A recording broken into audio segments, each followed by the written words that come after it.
Good afternoon. I'm Kate Jacobson. I'm a librarian with Ramsey County Libraries, and I'm welcoming you to Tuesday with a Scholar.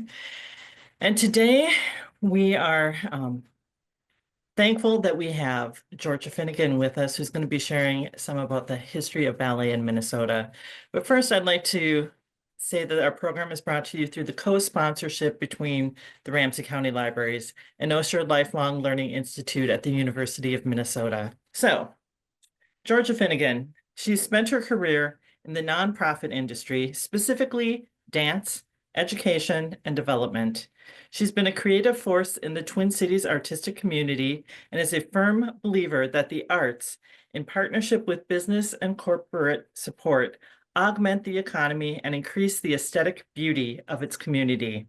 As a founder of the St. Paul City Ballet, renamed the St. Paul Ballet in 2014, she has continued its growth and development for 17 years, overseeing the production of new repertoire, full-length ballets, ballet outreach programs, collaborations with visual and performing artists, and partnering with the St. Paul Public Schools through its community education programs. She's also organized ballet engagements in St. Petersburg, Russia in 2008 and Paris in 2011.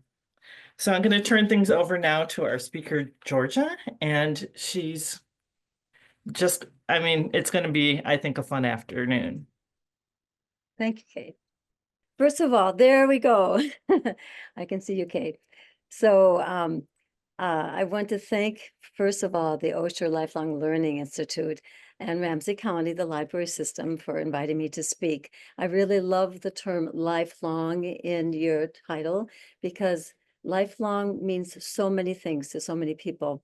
And I think when people think of ballet, they think maybe it's for the younger person, definitely not past 25 or so, but really ballet, as hopefully you'll learn as I talk today, is really a lifelong process, either as a ballet student when you're 8, 9 years old, or as a teacher that you take your class to see a ballet performance, or you're a donor to the nonprofit industry.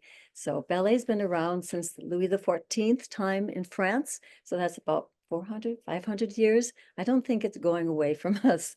So here we go. I'd like to share with you, I'm honored to share the book that I wrote, is Grace and Grit, The History of Ballet in Minnesota. And I thank Afton Press, and Afton Press is a nonprofit publishing press. I've been in the nonprofit world my whole life, and I'm grateful that they thought of adding the performing arts like ballet to be part of their mission in books that they publish. So to begin with, I would like to just start a little bit about myself, what drew me to ballet and what drew me to write this book. So I'd like to begin at the beginning, at the very beginning of dance or movement. And I'm going to be quoting from my book as I read. It says at the beginning of scene 1, by the way, also the chapters in my book, because I'm ballet dancer and teacher, ballet teacher, I've organized the book as if it were like the Sleeping Beauty ballet. So I don't have it, chapter 1, it's a different word. It's like scene 1 in this case. I also, in the ballet world, there are so many wonderful Russian ballet dancers and Russian names in the history of ballet.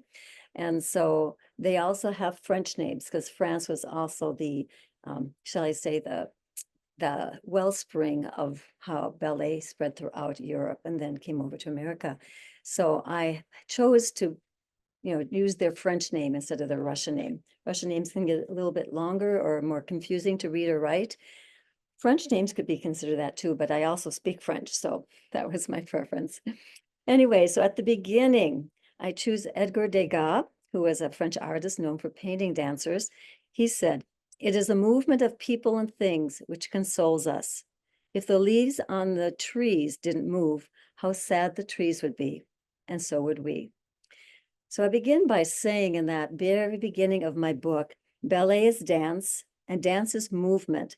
Human beings move from their first morning cry to their final breath, a moving rhythm that vibrates from the beginning of the human continuum. Prehistoric rock paintings of human figures found in India, Africa, and Brazil have been interpreted as musicians and dancers. A sense of performance, or perhaps a rite of passage for youth, is found in the Touque du Ber in the cave in the Pyrenees, southwestern France. Imprints of youth walking on their heels and fingertips pressed into the clay richly decorate this cave. In Egypt, tomb paintings with many stylized images of dance portray the importance that Egyptian culture had for an afterlife journey to a resting place. More than 3,000 years ago, exquisite Egyptian tomb paintings of Nefertari, the first and favorite queen of the pharaoh Ramses the Great, adorn the walls in various poses and port de bras.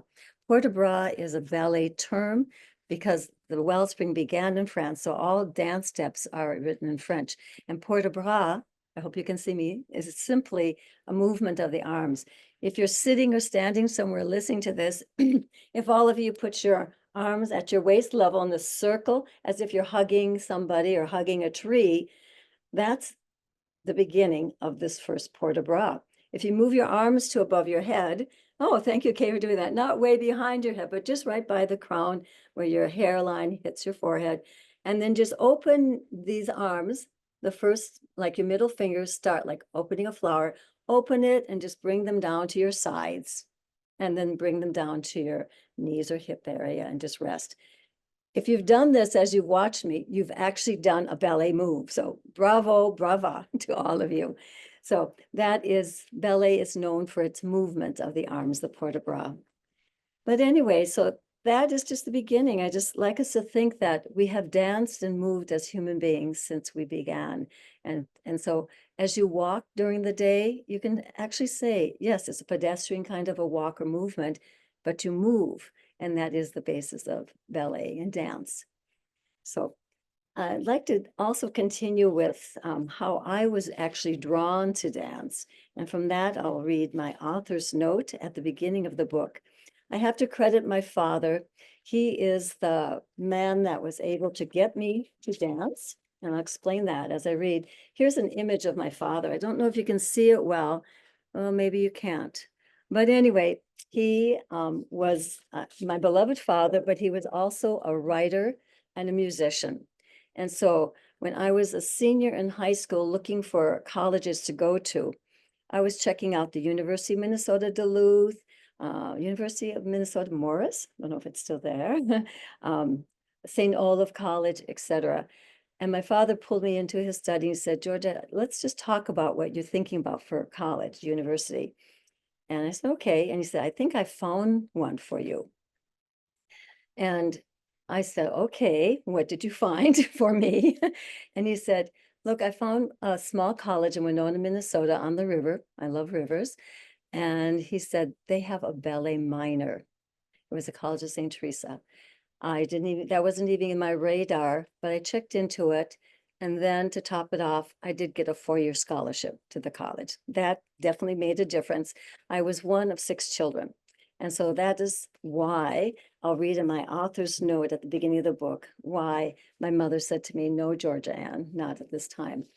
So I start off my author's note with, as a child, I danced, not as a ballet student at a local ballet school, but as a child smitten by the dance muse. I walked on my toes, I moved my arms and body into various shapes. I fearlessly leaped from branch to branch of a neighbor's tree. I vividly recall my first visit to a dance studio. I went with my friend and stood outside the large studio window, intensely watching her take ballet class, yearning to be dancing with her. I once just wanted to be in there, but I couldn't. So once home, I told my parents that I wanted to take ballet lessons. No, Georgia Ann, not possible right now. Well, right now became a 10-year wait. But I decided to keep moving and dancing on my own accord, with my own made-up choreography. I often danced and moved in our home as my father played on his favorite instrument, which was a 1939 Gibson lap steel guitar. I grew up hearing him in his study practicing a wide range of music, from the Flight of the Bumblebee by Nikolai Rimsky-Korsakov to Sweet Leilani, a classic Hawaiian song. One childhood summer, I boldly asked my father to be the musician in my backyard dance production. He was seated behind a large blanket that served as a makeshift curtain. The sidewalk and grass in front became the stage. My siblings and neighborhood friends danced to my imaginative choreography. The show opened with my father's Hawaiian music wafting from behind the curtain. Pop music of the mid-1960s, blaring from a vinyl 45 RPM on a small record player, opened the second act with my choreography, entertaining a friendly audience. I don't know how many of you that are listening remember the song back in the 60s called Henry VIII. Henry VIII I am. Well, I had all the dancers in one part of that song turn their backs to the audience and shake their derriere as Henry, appeared. Anyway, but what was so wonderful, and this deals with lifelong learning and teaching and why I was really drawn to teaching, besides my father being a teacher. In eighth grade music class assignment, we were to take a piece of music we had studied and do a group presentation. I took charge of my group to the ballet Petrushka, to Stravinsky's music in Petrushka, and set movement on my fellow students, completely naive to the foolhardiness of my efforts.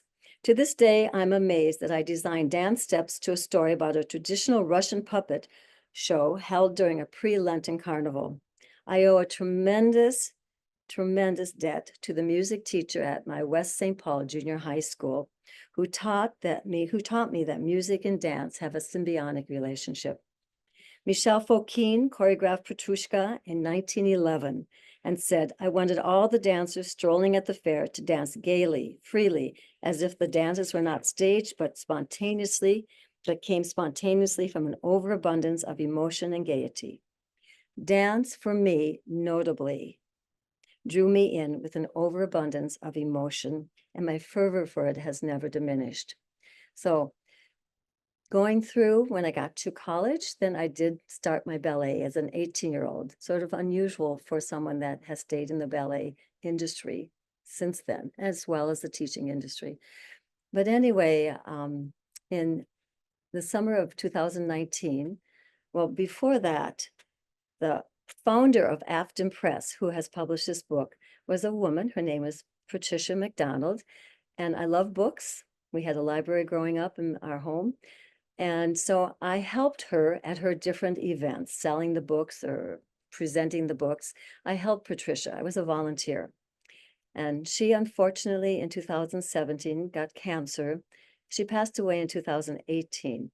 Her mission was to highlight Minnesota authors that wrote books about art in Minnesota, fine art, especially in Minnesota.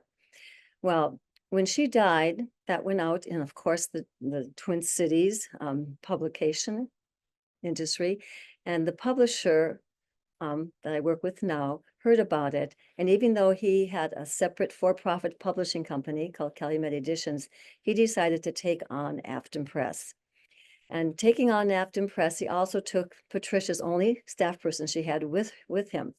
And so one day he asked Beth, the staff person who was a wonderful copy editor, he asked her, who do you know in the performing arts?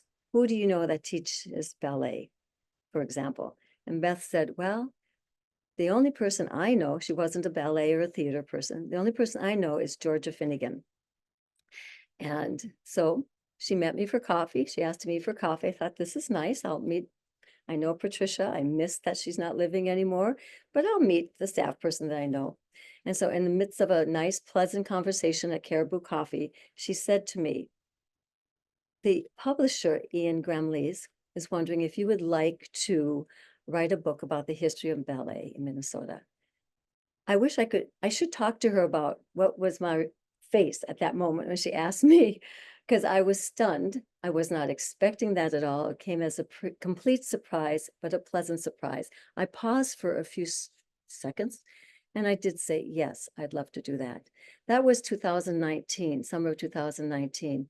So I began first, the publisher wanted me to blog and wanted me to write why I like writing, because he wanted to make sure that I could write a book. And so I did that. And then in the January of 2021, of 2020, I started planning for it. I went to the University of Minnesota Performing Arts Archives to find out how do I go to the archives to get the archival material I need for the history of ballet in Minnesota. So I did that, had that on my calendar in March of 2020. And we all know what happened. The pandemic happened. And so everything was closed. So really, I began with earnest writing this book. And part of the book is a great part of the book are the dancers, artistic directors, music directors, the people, collaborators, artistic collaborators that I interviewed to be their stories. I wanted their stories to be in my book because their stories are the stories of the history of ballet in Minnesota, the people's stories. So I like to say that their voices through their stories are really what's dancing in this book, is their stories. I do begin with a short history of ballet. So anyone that likes the cover of the book, because it's a very interesting cover, and here behind me too, if they pick it up to say, well, what's this? Grace and grit. I know about grace and ballet, but grit and ballet? Well, you just have to listen to some of the stories of the dancers I dance. There's a lot of grit in ballet as well, but beautiful grace. And so we went on with this, and it became published in just this past February. But I'd like to read then from the book, just different aspects of it. And I'll read through also people I interviewed, but first just a bit of history about how ballet got to Minnesota. I don't know if many of you realize that ballet started, well, movement started with us as we were born. And there are roots in France and Italy where ballet expanded to Russia. And people that danced in ballet primarily was in France, Italy, Russia, the Great Britain. But I want to say to you, how did two dancers that had Russian training get to Minnesota and start ballet? So to begin with, on the brink of the Great Depression, I'm going to take us back to that, with the deaths of Diaghilev, who was a fantastic artistic director in 1929, and Pavlova, Anna Pavlova, in 1931, the Ballet Russe, which was a ballet company that Diaghilev established, succumbed to division, intrigue, and dissension, leaving an emptiness in the cultural life of Europe and America. Like a phoenix rising from the ashes, new companies formed, drawing from the Diaghilev repertoire, dancers, and formula for presenting innovative works. The first company to form in 1932 was the Ballet Russe de Monte Carlo. Later on, there were several name changes, but they always were thought of or called the Ballet Russe. His influence, director of that, Vasily de Basile, his influence, direction of the Ballet Russe with various changes and names continued for 20 years. Other companies formed and other companies flourished from the 1930s to the 1960s. The new Ballet Russe companies filled the artistic void by renewing the public's interest in 19th century classical ballet, while also exploring avant-garde integration of dance and music. So that is how ballet got to Minnesota. So it was these early windswept seeds that established ballet schools in Minnesota, found abounding interest but lacked longevity. In 1945, to Minnesota, bringing the virtuosic dancing, elegance, beauty, and grace with them, they began their first ballet school, the Russian Ballet School, above a bicycle shop in downtown St. Paul on 134 West 6th Street. This building was demolished to make room for I-94 and 35E. With virtuosic energy, tenacity, and grit, they established their ballet school at various other sites, a second studio in Minneapolis, taking up 2 street addresses, 4758 and 4860 Grand Avenue in Minneapolis, one at 7000 Cahill Road in Edina, and one at 3208 Zenwood Avenue in St. Louis Park. A lease was signed for 1680 Grand Avenue in St. Paul, above a grocery store, soon to turn hardware store, in June 1949. If any of you know Grand Avenue very much in St. Paul and the intersection of, it's by McAllister College, above the Ace Hardware store there in the corner, that is the ballet studio, 1949, that started above that hardware store. People would say that you could get everything you wanted in that block of the road or the intersection there, because you could get either tools or tool, the ballet tutu. Anyway, so that is the studio. It's called the Andahazis. Laurent and Anna Andahazi began their ballet in that spot in St. Paul. But there was Ballet Russe, that history before the Andahazis came in 1949. And that is the next part I'd like to talk and just have you realize there were other things, other dance going on in the Twin Cities of Minnesota. In the 1940s, neighborhood ballet schools existed, but both of them taught a 1-hour class divided into 15-minute segments of ballet, tap, jazz, and acrobatics. Annette Atwood Piper of Minneapolis recalls attending a ballet school on Lindell Avenue in a building across from where the Walker Art Center now stands. Annette's recollection as a 6-year-old in that class is the teacher forcing her legs into splits on the bar and the blue and white tiles in the foyer where she made a screaming and dramatic temper tantrum. Her mother embarrassingly picked her up, and Annette never went back to that ballet school. Now, Annette I interviewed her in 1921. She is probably 83 years old right now. So she had a tremendous memory of her time taking ballet in Minnesota. But I tell you, she went on. She was rambunctious, active, and constantly moving. So Annette's family learned of the Ruth Wagner's Ballet School on Lake Street East, across from the Art Deco Avalon Movie Theater. I don't know if any of you know that. Only a 5-block walk from Annette from her address on 16th Avenue South. For 50 cents an hour, Ruth Wagner taught ballet, tap, jazz, and acrobatics. But then she continued. Her mother enrolled her at McPhail Music Center in Minneapolis, which also offered her a potpourri of ballet, tap, jazz, and ballroom. Annette distinctly remembers her teacher, Lillian Vale, and her recital number 2, Yes, We Have No Bananas. That'd be fun to see. After McPhail, Annette learned of a Victor Stengel School of Ballet. That was about 1948, next to the State Theater on Hennepin Avenue. His address was 1824 Hennepin Avenue. Right now, it used to be where the Hayes City Theater was in downtown Minneapolis, if you know that. I found a picture, it was on Facebook though, so I couldn't use it in my book, of when they took down the outside things that covered the bricks on that Hayes City Theater, what it initially was. And you saw on it, it came out like a ghost coming from those bricks. You saw a picture of Victor Stengel, his name, and 1941 ballet school. I wish I could print that, but just because of Facebook things, even though I tried to talk to the person that took the picture, he or she never got back to me, so I didn't have permission to use it. So, but anyway, that was in the early or 1940 is when Victor Stengel was there. And she said, her father didn't want her to go to but then she had heard of the Andahazis teaching ballet in St. Paul, but she would need to take a streetcar there. Her father did not want her to go to St. Paul. They lived in Minneapolis. He said it was too dangerous, he told her, in St. Paul. Annette enrolled in the Stengel School in Minneapolis and continued taking ballet classes throughout her high school years. So, and then she continued in another place that was in downtown Minneapolis. But in 1952, Annette's aunt, Florence Roers, invited her to a performance of the one and only Ballet Russe de Monte Carlo. So here's the Ballet Russe in 1952 came to Minneapolis. At the Lyceum building in Minneapolis, the program rendered her completely captivated by ballet, especially the production of Scheherazade. Marius Andahazi, who is still alive now, recalls his father, Laurent Andahazi, as a guest artist in that ballet.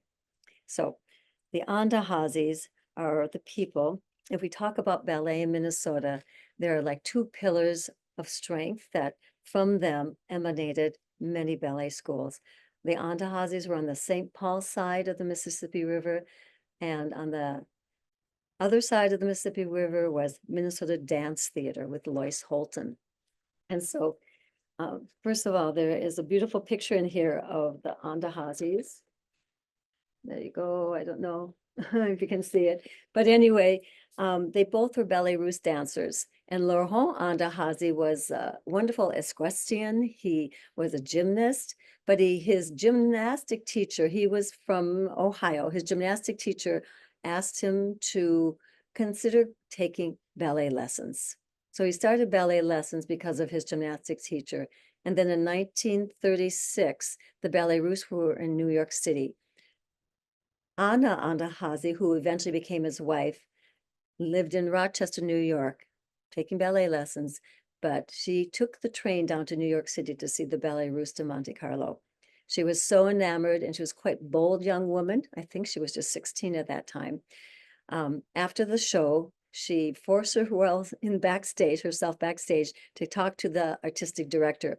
And she said, I want to dance for your company. Okay, this is 16 years old. She's from Rochester, New York, in New York City. Anyway, he said, well, you'll have to audition, which she did. She was given an offer to join the Ballet Russe de Monte Carlo. And she had to go back home, get permission from her parents, of course, but she did. She started at that young age, the Ballet Russe dance. So when Laurent Andahazi's gymnastic teacher said for him to go to New York City, it was this production of the Ballet Russe.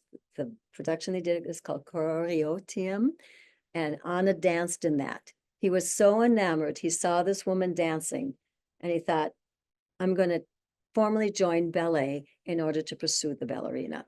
So he did, and that eventually did happen. She did join the Ballet Russe as well.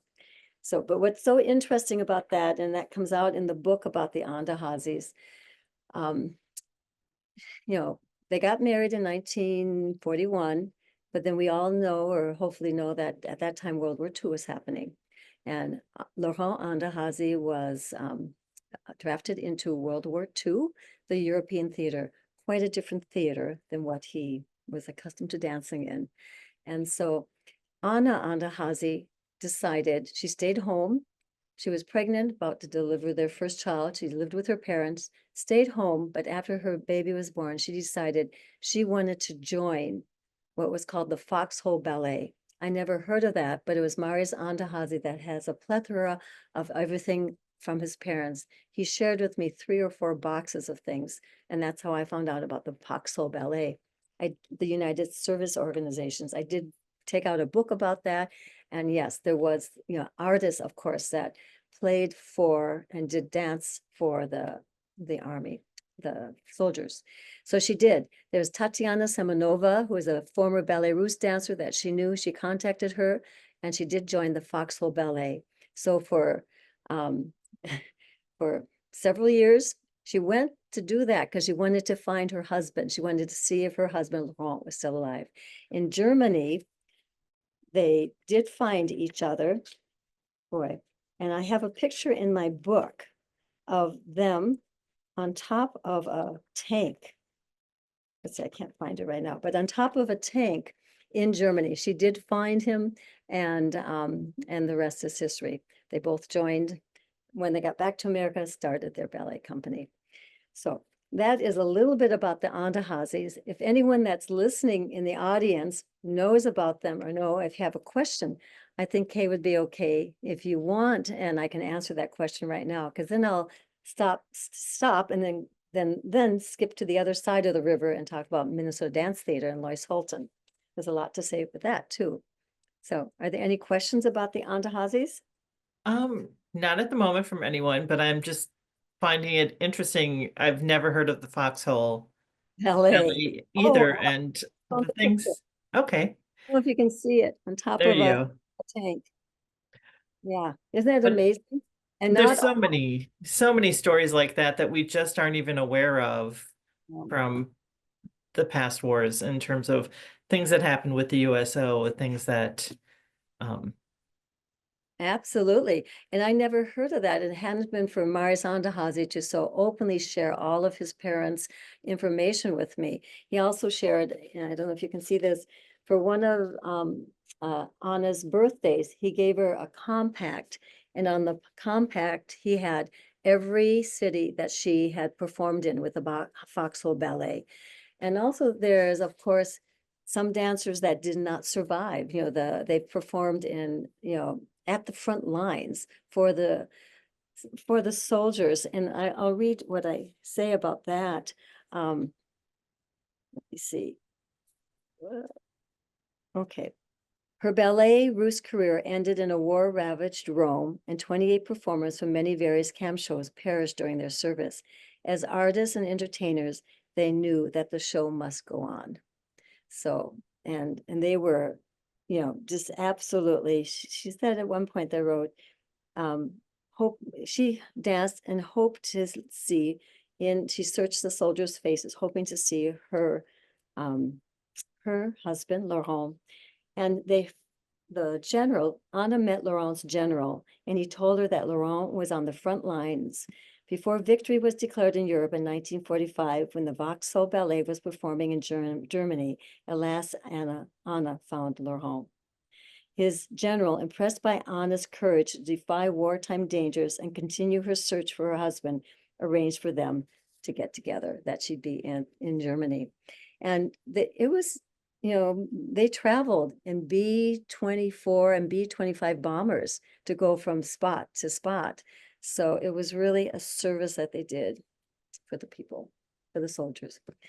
So those are the Andahazis, and they established their school, and their school grew and grew and grew. And Marius took over after both of his parents passed, and then in the late 1990s, the school did close. So that's for us. That did take ballet there, and that is my ballet training, was the training that they brought with them. I never knew Anna and Laurent Andahazi. They passed the last one of them passed about 3 months before I started ballet there. So Now, one question that we have here is then, how did they choose to move to Minnesota? that is a good question. How did they choose to move to Minnesota? Very interesting question, because in the war, there are chaplains in the war, and the chaplain for Laurent Andahazi's battalion or group was a priest from St. Paul, Minnesota. And so afterwards, he said, "So you were a former dancer?" And he said, "Yes." He said, "Well, if you want to start after the war, a ballet school, I'd help you get arrangements in St. Paul, Minnesota to start your ballet school." And that's what happened. So the chaplain at the Army, but also when he registered to join the Army, when he was drafted, he was having dinner one time. This is a story that Marius shared with me, dinner with other soldiers. And then when they found out that he was a dancer, but now he was actually then serving his country still as a soldier, they made fun of him. And as some people do, they put their arms up, they try to fake that they're doing a pirouette. And so the soldiers made fun of him doing that when they found out he was a dancer. Nevertheless, he had like a steel rod down his back, and he thought, "I don't care. I'm serving the country," because he came over as an immigrant. He and his family did during World War I time. His mom did and dad did, and so and they lived in Ohio, settled in Ohio with other people, and he knows he had so many opportunities here in the United States. So as an immigrant, yeah, he went and served the country. Well, as a citizen, well, they became citizens, of course. So that's a good question. That's a very good question, because as Ballet Russe dancers touring in Europe, how did they decide of all the states to come to Minnesota? So usually it is a person in your life that helps, determine some of your destinies. So that was Marius Andahazi, then continued after his parents died, and continued until 1998, when he had to close the door. He was also living in River Falls, Wisconsin, and teaching ballet, and it was just a lot to do for one person. So, but at the same time, across the Mississippi River, and in my book, I talk about one of the sections is called Both Sides of the Mississippi. There are wonderful things going on both sides. And on the other side was Lois Holton. And Lois Holton, I am really honored to have received from Lisa Holton, her daughter, her memoirs. She had 2 huge tomes, I call them, of memoirs called Volume 1 and Volume 2. Volume 2, Lisa, her daughter, gave me, and she told me who had Volume 1. They need to be printed someday into a book, published. And Volume 1, she said, go ask our former stagehand. She gave me his name and his email address. So I contacted John Linnerson, lived in downtown St. Paul, and met him and told him who I was and asked him if I could borrow his volume 1. And he did. So because of the generosity of Lisa, giving her volume 2 of her mother, and John Linnerson giving Lois's volume 1, I was able to read the 2 of them. So what is written in the book about Lois Holton and then how she developed her program comes from her actual memoirs. So that's really an honor for me to have had that, to do that. But it's very interesting. So I'll read a little bit from her memoir. In her very first one, she has an interesting chapter called "What is My Pedigree?" So in Lois Holton's memoirs, and her memoirs are called A Dancer's Twilight Tales, volumes 1 and 2. She begins with, on October 27th, 1986, I was successfully fired from the Minnesota Dance Theater and School that I had founded. The company history and publicity materials had already been rewritten to eliminate my name from the paragraphs. It was almost as if I had never been there. Even though her self-esteem had plummeted, Lois knew that she needed to move forward and imbibe in life. She wanted her loving and supportive husband, 4 beautiful children, and 4 sweet grandchildren to know of her 25 years of joy, challenges, and working in the art she loved, dance. The board of directors' decision to erase and change history would fail. Lois Holton's creative force remained, lingering in the wings, ready to step back on stage at the right time. And so with bold grit and graceful salutation to all the members of the people and dance artists she collaborated with in the past, Lois listened to her friend and dance critic from the New York University days, Doris Herring, who encouraged her to write a book. Lois took her advice and began writing her memoirs, Twilight Tales, as she called up the voices of her past. In the dance world, some people, Lois said, spoke of a dancer having a pedigree. When asked what her dance pedigree was, she laughed inwardly and thought of describing herself as a cat, a dog, or a horse. No, nor did she hail from a wealthy, established family. Lois grew up in northern Minnesota in a small town of Proctor, about 9 miles from Duluth. The town was divided both economically and ethnically, and her family lived on the wrong side of the tracks. Her parents worked hard and made sure that Lois and her 2 sisters had education, culture, and music. And so at the beginnings, Lois graduated, struggled with not taking dance, although she wanted. She did manage to hear and take tap lessons at one time. But then from high school, though, she was accepted to Carleton College in Northfield, Minnesota. She concentrated on literature and dance, but modern dance. What a surprise for Lois to learn that no tap or ballet shoes were needed, only her bare feet. A liminal appreciation for modern dance took root. Her teacher, Eleanor King, brought New York City and the Humphrey Wyden technique based on breath, fall, and recovery to the college in its small town south of the Twin Cities. King left the next year and headed back to New York City. Lois decided to concentrate on her academics and improve her average. She began dancing again during her junior and senior years with Nancy Hauser. Maybe some people out there recognize the name Nancy Hauser. And she became Lois's resolute decision to embrace modern dance with its barefooted new movements for back, arms, and torso. Those 2 years were filled with ebullient growth and a broadened understanding of movement. After graduation, Hauser and Lois remained friends, and they both carried different dance aesthetics, but respect for each other's works. So she continued dance, emphasizing she did take ballet, of course, classical ballet, but her love was really the modern dance. And she developed she settled in the in Minneapolis, and it was in the neighborhood of Dinkytown that she established what she called the Contemporary Dance Playhouse. So, and first though, she did teach at the University of Minnesota. Her hope was to inspire them with what she had learned in New York City in a sense of the creative process. And so she taught about Jose Limon, Martha Graham, and Louis Hurst. And she brought all of that to her and in the development of her Contemporary Dance Playhouse. So she also taught at Macalester College in St. Paul. So there you go. That is just a snippet of what she did, but let's go to the first years of the Playhouse were abundantly filled with excitement and new collaborations. James Lombard, director of Northrop Auditorium, now Northrop at the University of Minnesota, and band director there of the University of Minnesota, gave the Playhouse many performance opportunities, which led to new choreographic works. On other occasions, a dance called Metamorphosis was created, and the music was composed by David Voss, a dancer and also a composer.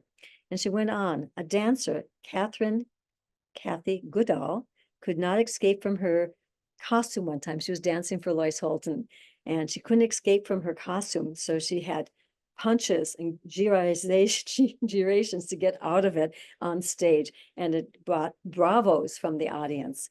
So any of you that have been downtown to the Cole Center, the theater is called the Goodale Center of the Cole Center. So in honor of what Kathy did. So anyway, she also had a Russian-Ukrainian connection. Lois was a creative genius, and she really did expand dance and modern dance that did go throughout the Twin Cities. Many people, if they didn't take at the Andahazis, took from Lois Holton and her teachers. However, there was, sometimes when there's a geographic divide in a city, there are two different kind of feelings that develop from one side to the other. And back in the day, shall we say the 60s, Lois began officially in 1962 when they adopted the name Minnesota Dance Theater. A lot of that was to improve funding for what she did. So instead of the Contemporary Dance Playhouse, it was Minnesota Dance Theater and more funding. And she also started with the Nutcracker, which expanded. So it really, in today's, Lois Holton's Nutcracker Fantasy still stands as sort of the gold stand bearer of Nutcrackers. But anyway, so her institution grew, so did the Andahazis, and for a while there was that competition. Neither one nor the other could cross the river and take classes. But in today's world, that has passed. People easily go from across the river to the different schools that have different teachers. So anyway, there's fun thing that at one of my last readings, someone asked, well, tell me, how did Prince get connected to Lois Holton? Prince, the popular singer. And so there is a section, and I know you can't quite see, but I do have a picture of Prince and Lois Holton hugging each other after he gave a concert for Lois's dance group. And so let me just read about that from the book. Miracle of miracles. Prince said yes and planned to help with the benefit event. And that benefit event went into Energize High Gear. Well, how did Lois happen to be able to ask Prince to dance? Because Prince took jazz classes from Minnesota Dance Theater. They had jazz classes there. And so he took classes, and that gave her an understanding and an openness, a boldness, I'd say, and a little bit of grit to go ahead and ask him. He did say yes. And First Avenue was an obvious choice for the venue and for the group that would front Prince. But how many of you think of First Avenue as a place to highlight a ballet school? Not many, but that's something Lois said, of course, First Avenue, Prince is comfortable there. And they would front Prince. So MDT dancers, of course, fronted Prince. For their show, Lois chose 2 classical pieces that would be performed first. And to close the program, she received Prince's permission to use one of his songs from his Prince 1999 album. Lois selected, in all caps, DMSR. Listen in all caps, probably because you can't write to market what those caps refer to. They refer to dance, music, sex, and romance. So that's what they chose. And one verse read, all I want to do is dance, dance, play music, sex, romance. And they danced to that.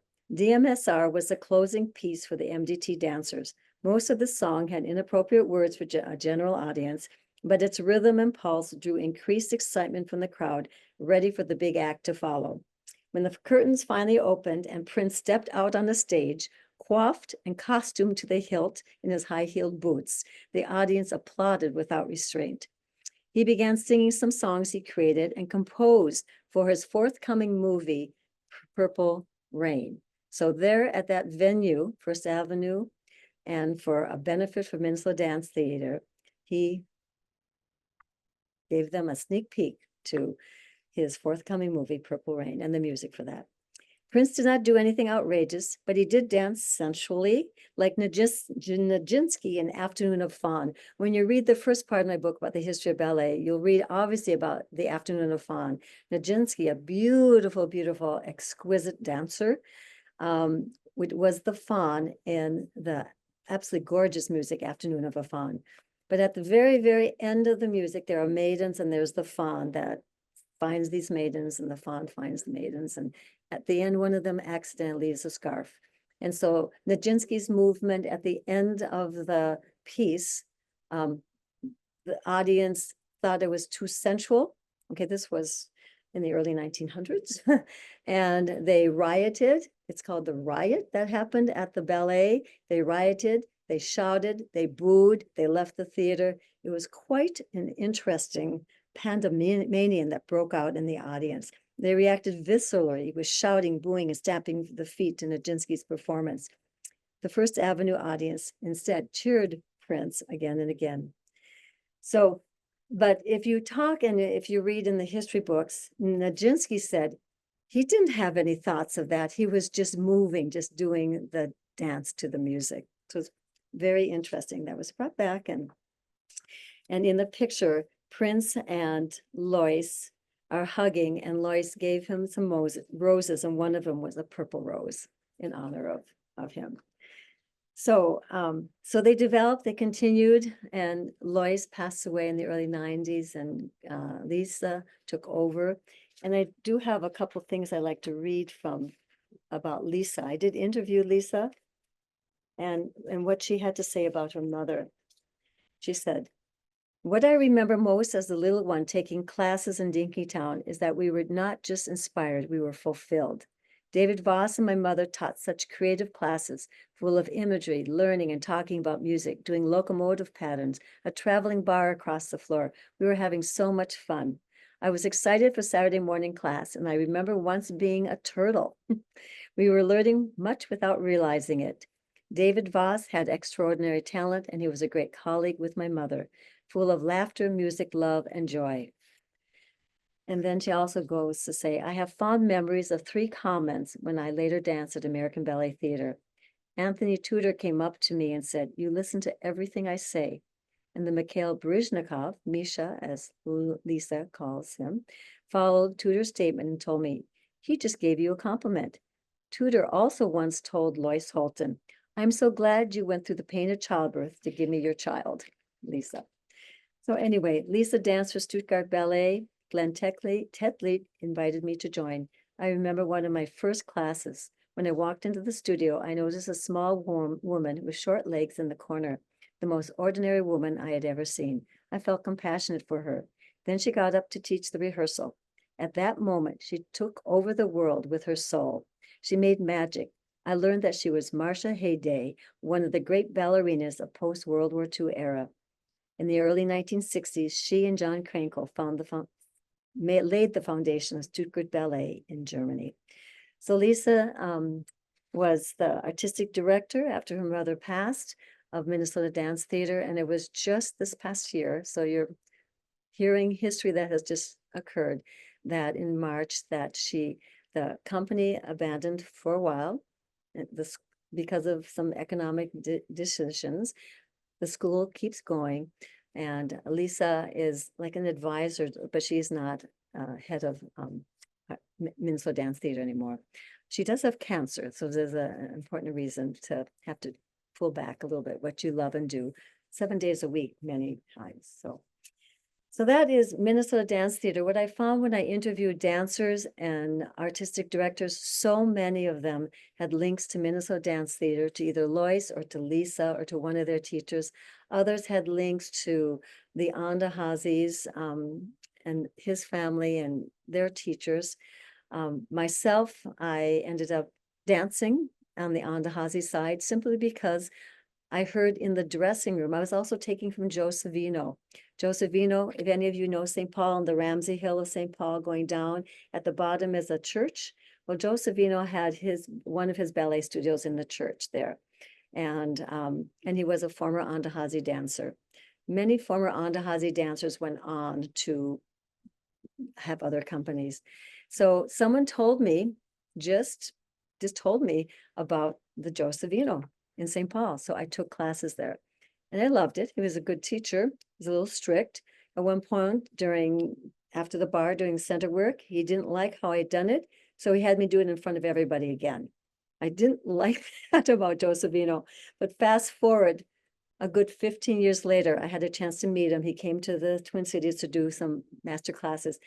I met him, we talked afterwards. It was a wonderful conversation. You know, he probably didn't even remember what he had done. But anyway, at that, still taking from classes from Joe Savino, someone told me about, oh, you should also try classes just on Grand Avenue at the Antahazis.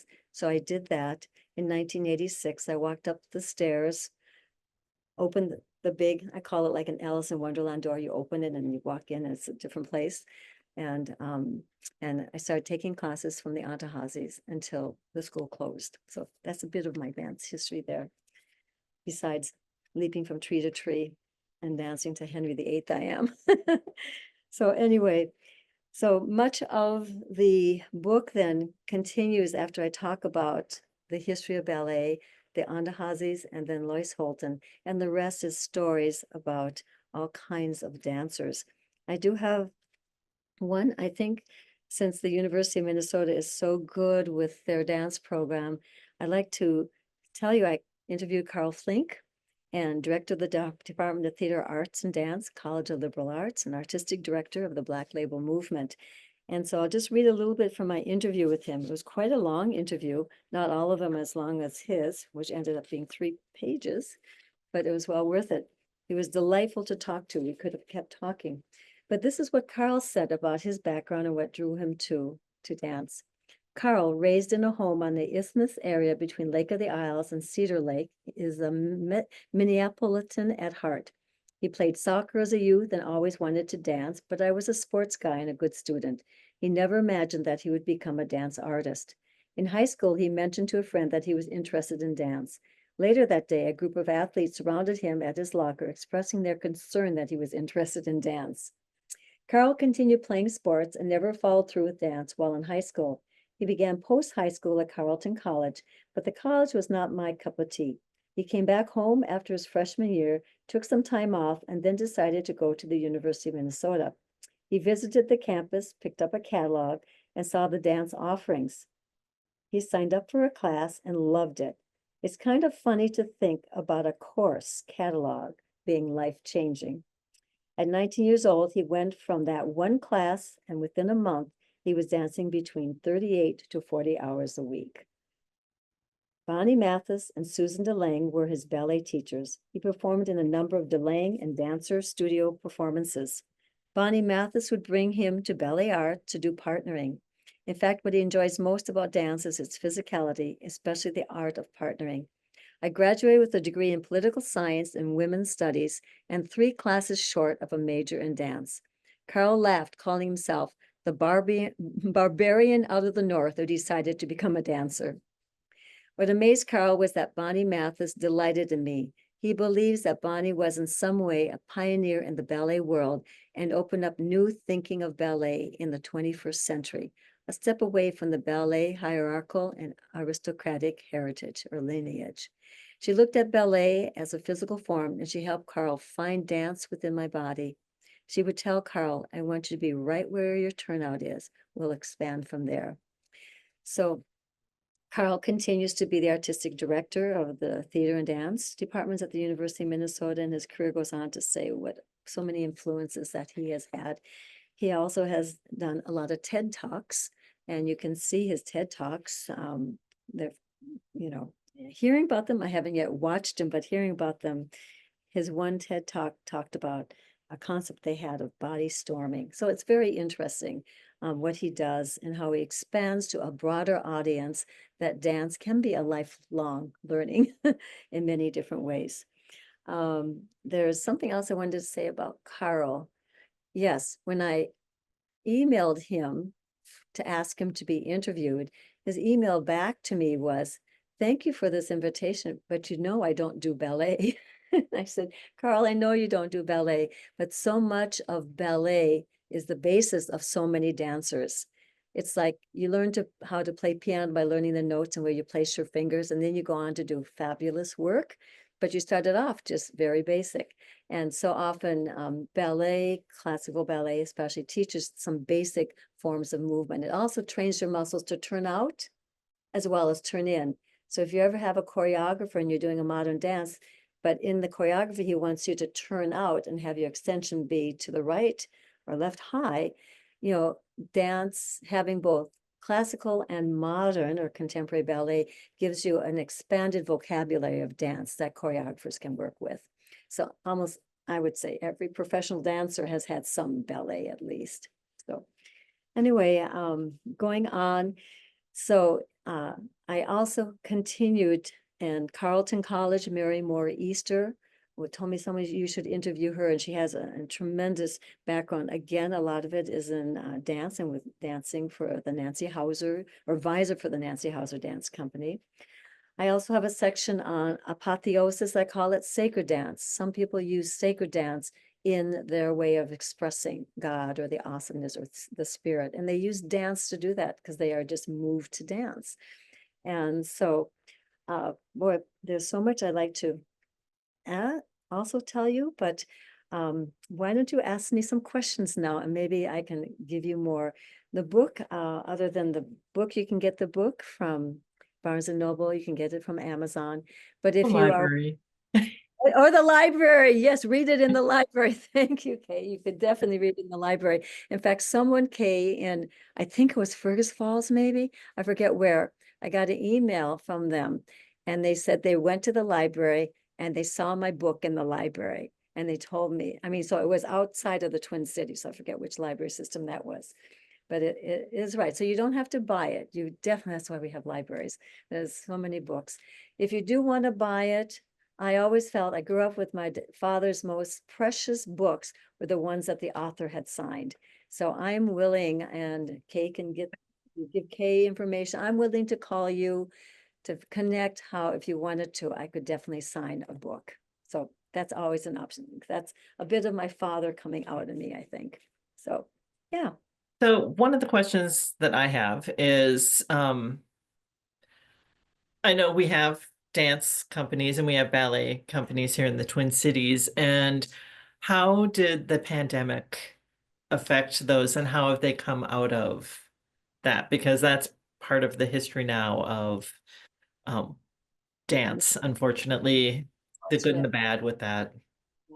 Because Kay, you know, to go into dance or to run a dance organization is hard.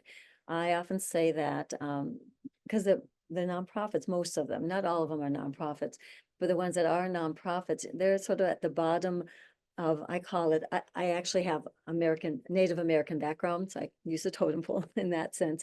The bottom of the totem pole is dance when funding comes so often. And so you combine that with the pandemic, and there's the schools can't have students helping the organization. So often a ballet school has a ballet school attached to it, and that helps support the organization and the teachers. And many of the teachers are dancers then in their company. So it's a real symbiotic relationship there. And when you don't have a school, and you can't get together as a company because it's so physical, that's very difficult. There were companies that did, the James Soule Ballet is a wonderful company here in the cities that came, you know, New York trained, but he was Minneapolis born and went to the Children's Theater, and he got ballet at the Children's Theater. Went on to do ballet in New York City, and met his wife at that time, Sally Roos. And she is the person that's in the cover of my book with Sally Roos. But anyway, I watched them do a video during the pandemic in masks. So some of the dancers that performed did perform with masks. Some had flesh colored masks or clear masks. So that they could do their art. I think it moves you to do your art, whether you are constrained to do it or not. Probably the greatest setback was to the schools, because you couldn't have parents driving kids to schools and children would not be keeping the masks on, things like that. Once the pandemic was dying down or over, some of the schools opened like for adults. And I remember washing down the bars before a class so that there was nothing contagious, and some people still wore masks. So it affected in so many elements of our life, not just the business element or the agricultural element. It focused, I mean, so many, including dance. Um, I think, some schools didn't survive as well.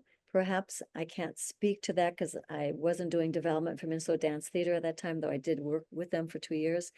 I wasn't doing it then, so I'm not sure about not having a school. I think it financially hurt them, or plus being downtown Minneapolis, a school downtown Minneapolis, people Mhm. weren't going downtown. They were working, if they were working, they were working remotely. And so that was also an issue, I think, is that they couldn't have the school and the money wasn't coming in, and downtown people weren't coming anyway, even dancers. So it did, I think all dance schools had a bit of a setback, and it's taken time to increase again where they had been. So some are doing better than others. Some companies are able to just do their programs again, which they Mhm. need. If they're strictly a dance company, they need to be out doing their programs, whether it's outdoors. Some of them did things outdoors to alleviate that contagious factor. But then, so I think it's almost the companies that started first because they had the ability to, instead of the schools. Okay. Yeah. Question of, are the Hausers still around in some form? The Hausers are still around. Of course, Nancy Hauser has passed, but her daughter Heidi Hauser is still around, I believe. I did go to the archives. I did listen to some of her background, and uh, I don't hear of her actively involved right now, but she still was a definite force after her mother died in the dance community and in the contemporary ballet dance community or modern dance community. Yeah, so she is, you go to the University of Minnesota Performing Arts Archives, there's a lot about Nancy Hauser and Heidi Hauser. So, yeah. Okay. Another question here. How does Ballet of the Dolls fit into the Minnesota Ballet story? Oh, such a great question. And I know, Myron, what I did in my book is that I was talking to the office manager here at Afton Press. I said, you know what? There's so much good dance that goes on that's not necessarily just ballet. And I said, boy, I'm struggling with how to talk about that. And he said, well, maybe it should be an encore to your book. Bingo. I thank Josh for his inspiration there with that term. So the last chapter of my book is actually the encore chapter where ballet has gone beyond the ballet bar. And so that's where you have wonderful people. Myron Johnson is in there. Let's see. Who can I should go to the table of contents. There are many people and historical people too.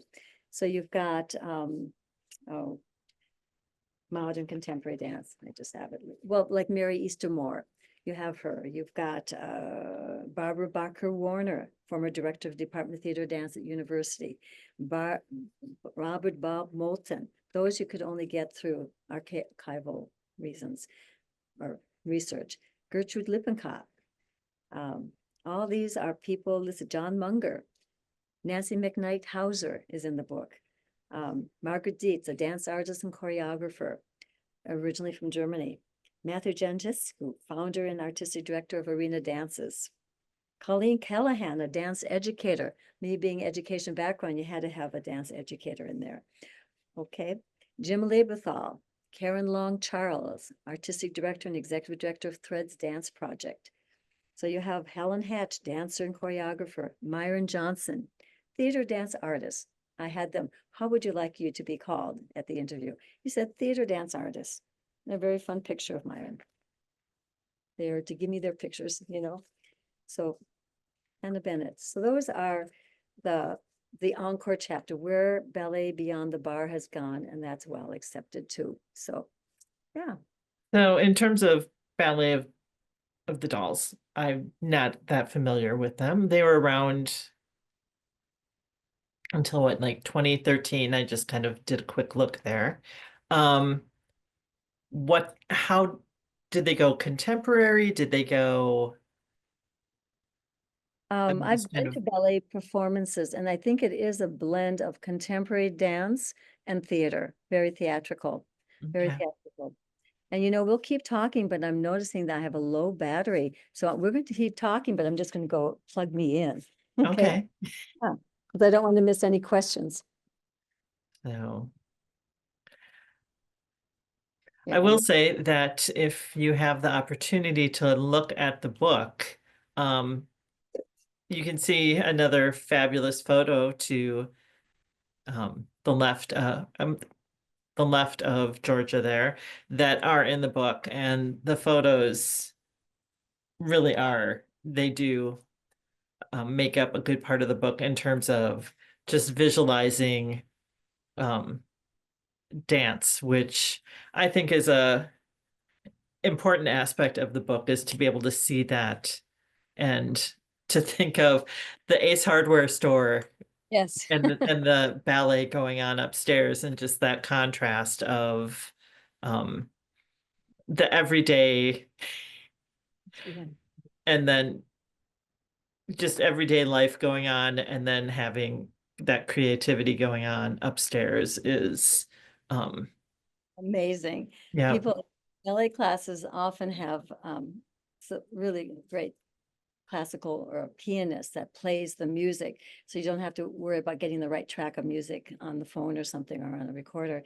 And so people would say they'd hear the music coming out of the windows during summer days, and they would also hear the thumping downstairs of the ballet dancers.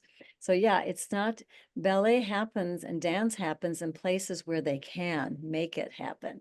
And that's not often a wonderful studio with excellent mirrors and bars and things, or a sprung floor so they can, jump easily. It just really, uh, I think dancers have the grit to find where they can perform or where they can continue their art, because it is an art form. Mhm. And and they have a tenacity about it and a versatility, a resilience that this isn't the, I don't have mirrors here, but I can still dance. I may not have a stage performance, but I'm dancing. I'm taking my class. So yeah, it's something amazing. I think like Carl Flink, he never thought he'd be a dancer, but yet something in him drew him to dance. Same with me, something in me drew me to find out how I could take ballet. And my father knew that. That's why he found it. I think he felt bad that he wasn't able to give his daughter something he really knew she wanted. And that's why I dedicate the book to him, because of him, I was able to start. He knew something that I didn't realize that he knew about me. Yeah. Yeah. Okay, another question. Wondering why Holton ended up having this rift with um the company that they had been with, in terms of, is it artistic differing? Is it I think it does boil down to artistic differing. And I think perhaps in like 1962, when she started and her company grew and grew on that side of the river, the Andahazis also had studios on Minneapolis. I think it was just a competitive edge there. Who was the better one? Um, and they were classical ballet and Russian trained classical ballet, and they danced with the ballet russe. So they had that history of dance that they felt hung was more valuable than her history. She had a different history and a different love for dance. And I think the two of them couldn't accept that. There was a time in my book, or a section of my book, where it talks about they both went to see Margot Fontaine, who was in town dancing. They danced at both the Andahasi, she danced at both, or took class, or gave a class at the Andahasi studio and with MDT. And there was a board director of Minnesota Dance Theater that wanted to pull them all together and have a dinner with them. So in the book, it talks about them driving, being picked up in a limousine, I believe, and then driving together, the Andahasi sitting next to Lois. And everything did go well there at that dinner. Um, so I think in today's world, it's the divide isn't there. The fact that I trained at the Andahazis, but I worked at Minnesota Dance Theater, that was in 2017, 19 to 19, that didn't matter as much, nowadays. Mhm. But it was valid back then. I think it was just, that's how Lois begins. What is her pedigree? She didn't have a pedigree. She didn't come from, this history like the Andahazis had, but she still had her own history, which was different, but equally valuable. That's why both of them are staying. You know, excuse me, the Andahazis did close, and Marius did have to close. But you at many of my readings, people say, "Yeah, I had class there." So even though you don't close, even if your studio closes, or we closed during the pandemic, I think the art of ballet or dance has something in you that keeps you going. It is a lifelong learning. You do it where you can, or you support what you can. You go to the theater that has a ballet group dancing, or you expand your horizon. You go to a modern dance company, see what are they doing, or a choreographer that instead of choreographing something balletic may choose to do something that is more modern. Mhm. Also, I think the balletic aesthetic has changed. Now dancers of many socioeconomic levels take dance, take ballet, and it's no longer the body image has changed for ballet too. And so all of those are part of the socioeconomic changes that we've been seeing, and the dance does it. Also, using only a proscenium stage to do performances, that's changed. There's also so many performances that are done outside using the great outdoors. Mhm. All of those things I do mention in my book where ballet has gone or dance has gone. We're not like we were in Louis the 14th days. It has changed and keeps changing. Yeah. So where do you kind of see at the moment the future of Oh, ballet in okay. Minnesota? I mean, ballet and or dance, just because it is like you said, becoming a mix of styles. I think what will happen, Kay, is that, and all those you are listening, that there will always be different schools or different companies that you can choose to go to or choose to audition for. It's depending on where your abilities are, where your training is. I mean, if you've trained more in modern, or jazz even, you may want to do that. I love jazz, and I commissioned a jazz composer to us to the music on it. So some of the choreography had to be a little bit more, not strictly balletic.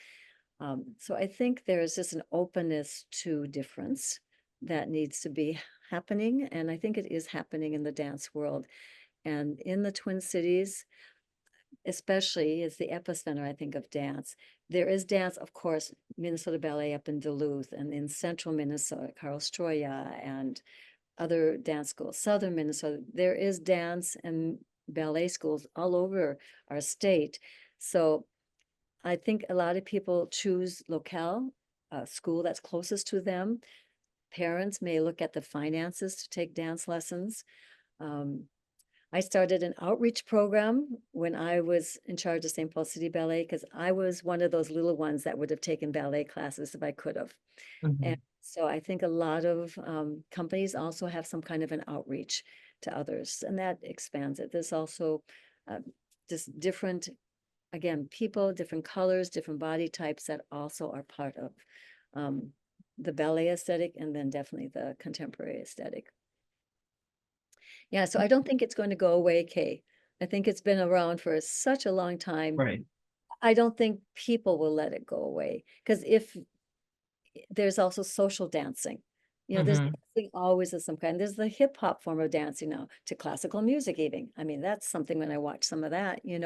So as humans, I said at the very beginning, we breathe, and breath is movement, and human beings move. We're always going to move somehow, I think, and in different ways.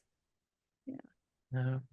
Okay, well, let's see. People, if you still want to ask questions, you can. Is there anything that you would like to make sure to mention before we do end? I mean, it's like we're 15 minutes out, but it's like we have some time. Yes, yes, yes. And I just hope that I told the publisher, oh, get me a thing to plug in my computer.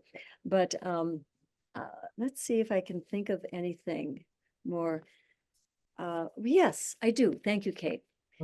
There are, I think, altogether like 142 or 50, 60 images in the book. So it's really image heavy, because dancers need to look at an image, or we like to look at images. And so my husband is a dance photographer. And so it's wonderful. He's been doing dance photography for 30 years now in the Twin Cities. By career, he was a commercial artist, commercial photographer.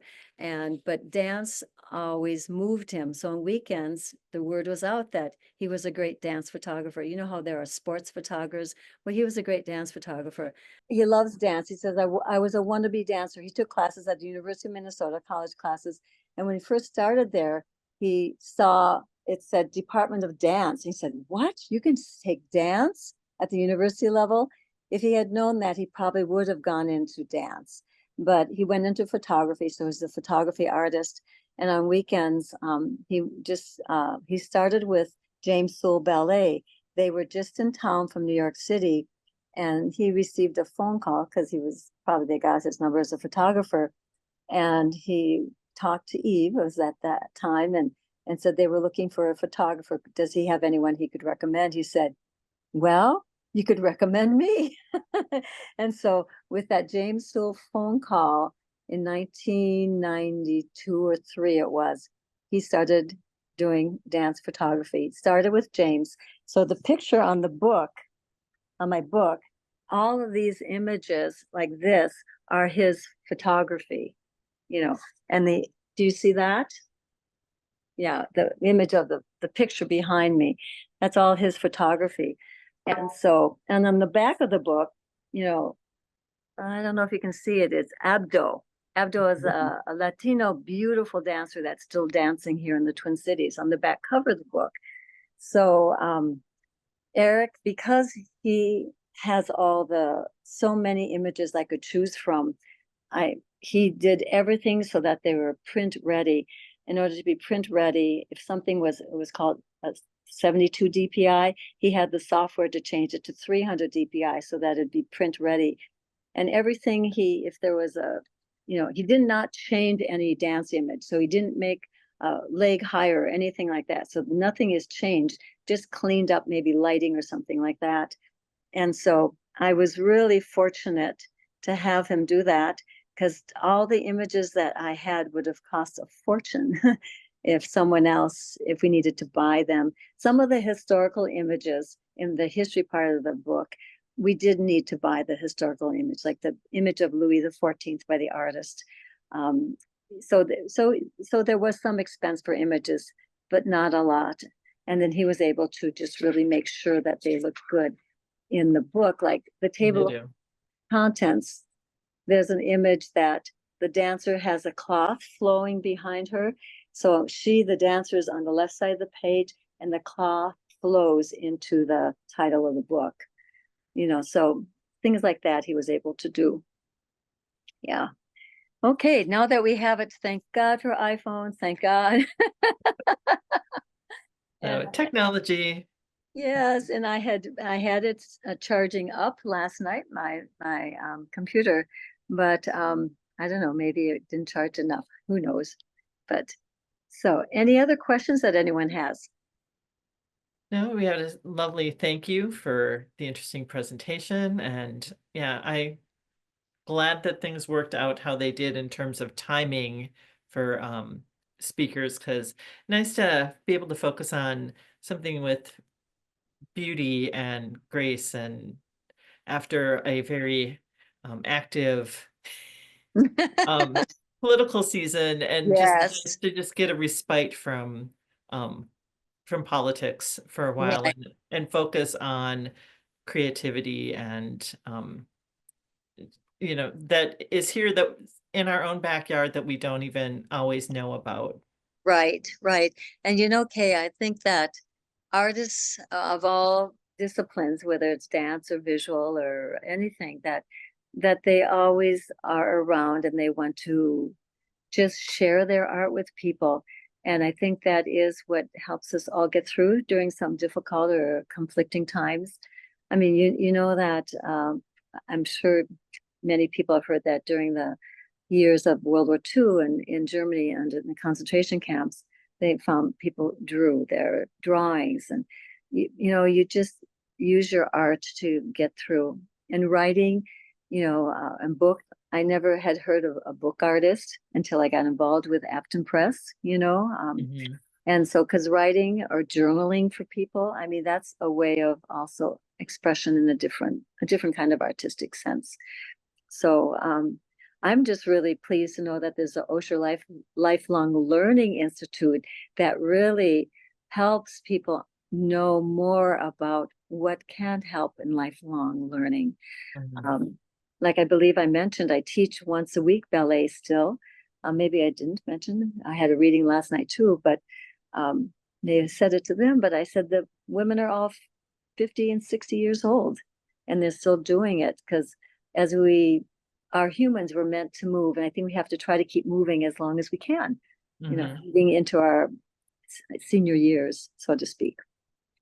It doesn't have to be ballet and you don't have to do the splits anymore or anything like that. You just have to move, with the port de bras, I had you doing some things simple like that is good. Mhm. So, So, yeah, so other than my husband, Eric Salidas, I am really grateful for his collaboration with me with the book. He's not a writer. He's actually Latvian of descent and grew up speaking Latvian in his home. And so writing isn't necessarily his first choice, but photography is. And so combining his gorgeous photography and then my writing made for a wonderful book. And also, Georgia Finnegan is a salute to my father. And um, he helped me in all my writing that I had as I was growing up. And also, but I have my legal name connects. I have a hyphen Finnegan Salidas. So if anyone goes to LinkedIn or something, you'll see Finnegan Salidas. That is my legal name, but Georgia Finnegan is much easier to say and write than a name that's really long. But that's to honor the Salidas part of me, and Eric Salidas is the photographer. So, but we decided it wouldn't be good to have, we didn't want it to look like a conflict of interest at all. It was a collaboration. So, okay, so we have another question. I yes. know you mentioned that performances have moved to places other than the proscenium stage. Hmm. Do you recall any memorable dance performances on the Guthrie's thrust stage? Yes, and you're talking about that other studio that the Guthrie Theater has that looks out towards the Stone Arch Bridge. Is that it? Yeah, there'd be that, yeah. Yes. Yeah, I've been to one, I think.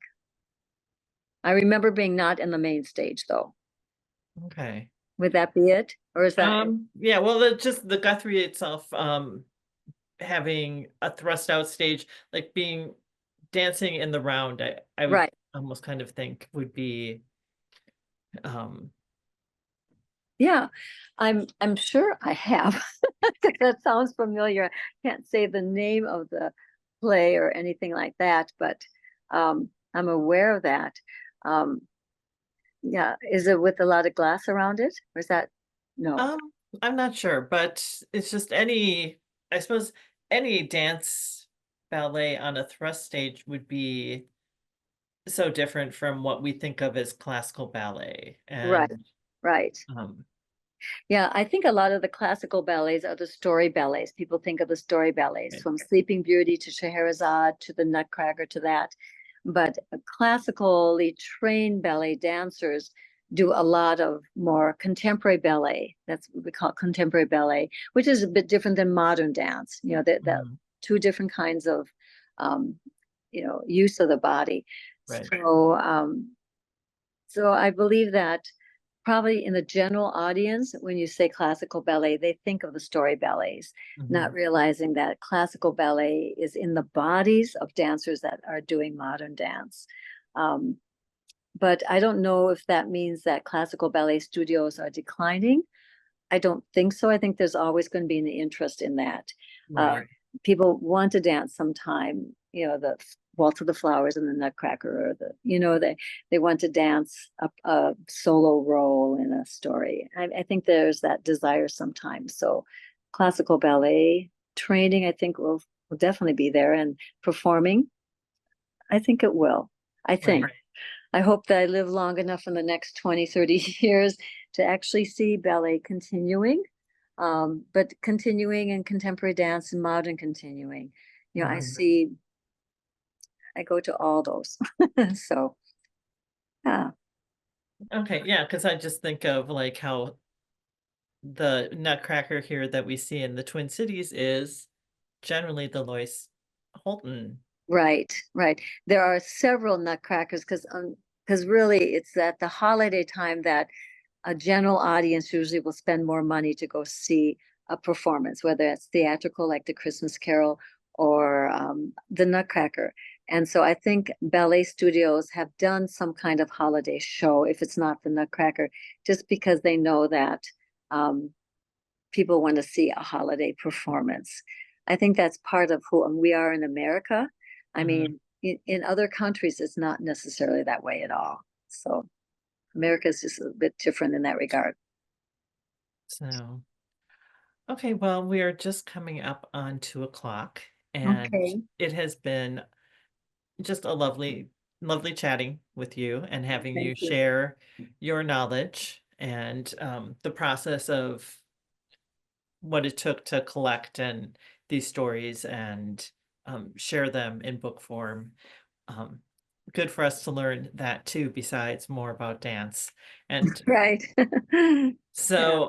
yeah, it's just been a nice breather, shall we say, in the the series to have something completely different. So thank you so much for sharing. And everyone, want to thank Grayson Simmons, who's our Osher Lifelong Learning tech specialist here, who does all of our recording, looks into audio and visual things, and um, helps keep me from panicking when I'm when I lose our speaker.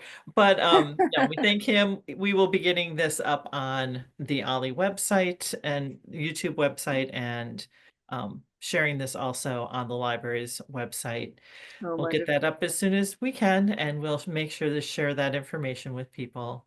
So once again, thank you, Georgia, And, and have a lovely rest of your day. and Kay, I have to thank you and I have to thank Josh, who's my go-to guy. He said, "Don't you have a phone, Georgia?" Yes. He helped me reconnect to you. So thank you so much for your patience and this opportunity. I really appreciate it. Yeah. Okay. Thank you. Yep. Bye-bye.